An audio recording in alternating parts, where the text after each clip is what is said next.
The transfer of property act 1882 में total 137 sections हैं, जिसमें सेक्शन 108 में दिया हुआ है rights and liabilities of lessor and lessee. Section 108 में जो लेसर एंड लेसी के राइट्स एंड लायबिलिटीज दिए हुए हैं वे तब अप्लाई होंगे जब पार्टीज के बीच किसी भी प्रकार के कोई कॉन्ट्रैक्ट न हो जिससे वे डिसाइड करें कि लेसर के क्या क्या राइट्स एंड लायबिलिटीज हैं और लेसी के क्या क्या राइट्स एंड लायबिलिटीज हैं। लेसर एंड लेसी के राइट्स एंड लायबिलिटीज 3 तरीके से गवर्न होते हैं।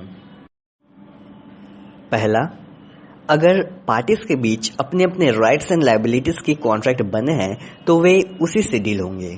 दूसरा, अगर कोई कॉन्ट्रैक्ट नहीं है तो वहां के लोकल कस्टम या यूजेज के द्वारा लेसर एंड लेसी की राइट्स एंड लायबिलिटीज गवर्न होंगी। तीसरा और अंतिम ये है कि अगर पार्टीज के बीच न तो कोई कॉन्ट्रैक्ट है और ना ही कोई लोकल कस्टम या यूजेज है तो इस केस में ट्रांसफर ऑफ प्रॉपर्टी एक्ट 1882 का सेक्शन 108 आएगा। तो आइए अब लेसर के राइट्स एंड लायबिलिटीज देखते हैं। सेक्शन 108 लेसर का कोई स्पेसिफिक राइट प्रोवाइड नहीं करता है, लेकिन चूंकि राइट्स एंड ड्यूटीज को रिलेटिव है इसीलिए लेसी के लायबिलिटीज जो कि इस सेक्शन में दिए हुए हैं वे सब लेसर के राइट्स समझे जाएंगे। Now we will talk about liabilities of lessor. Section 108 के क्लॉजेस A to C हैं लेसर के liabilities.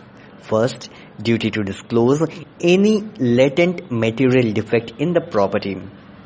Second, duty to give possession to the lease at his request. And third, duty for a covenant for quiet enjoyment of property by lessee. आइए इन्हें अब detail में देखते हैं।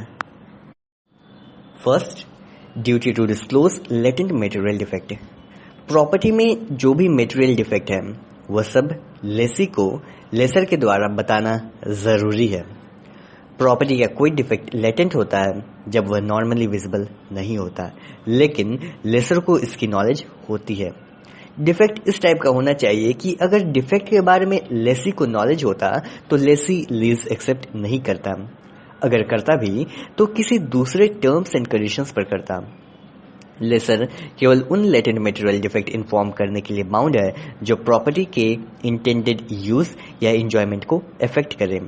अगर defect Lesi के right of enjoyment of the property को affect नहीं करता है तो इस केस में लेसर बाउंड नहीं है कि वो इन डिफेक्ट्स के बारे में लेसी को बताए।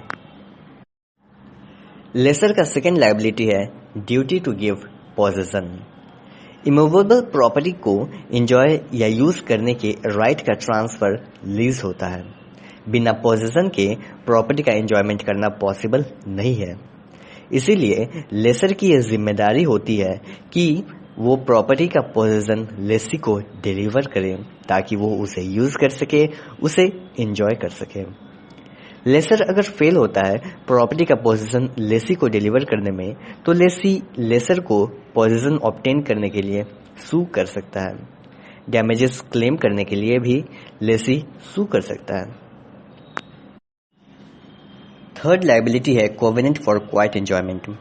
चूंकि लीज इमूवेबल प्रॉपर्टी को एंजॉय करने का ट्रांसफर ऑफ राइट है, इसीलिए लेसर का ये इम्प्लाइड ड्यूटी होता है कि वो ये इंश्योर करे कि लेसी इस राइट को पीसफुली एंजॉय कर सके। क्वाइट एंजॉयमेंट मीन्स होता है कोई इंटरफेरेंस या ऑब्जेक्शन अराइज न हो लीज्ड प्रॉपर्टी को एंजॉय करने में। अगर लेसर के तरफ से या फिर लेसर से रिलेटेड लेसी को इंटरफेरेंस आ रहा हो तो उस केस में लेसर लायबल होगा। किसी भी ट्रेसपासर का लायबिलिटी लेसर का नहीं होगा, इससे लेसी को खुद डील करना होगा। इसीलिए ट्रेसपासर के द्वारा कोई इंटरफेरेंस क्रिएट होता है तो लेसी लेसर के अगेंस्ट कोई एक्शन नहीं लेगा बल्कि ट्रेसपासर के अगेंस्ट लेगा।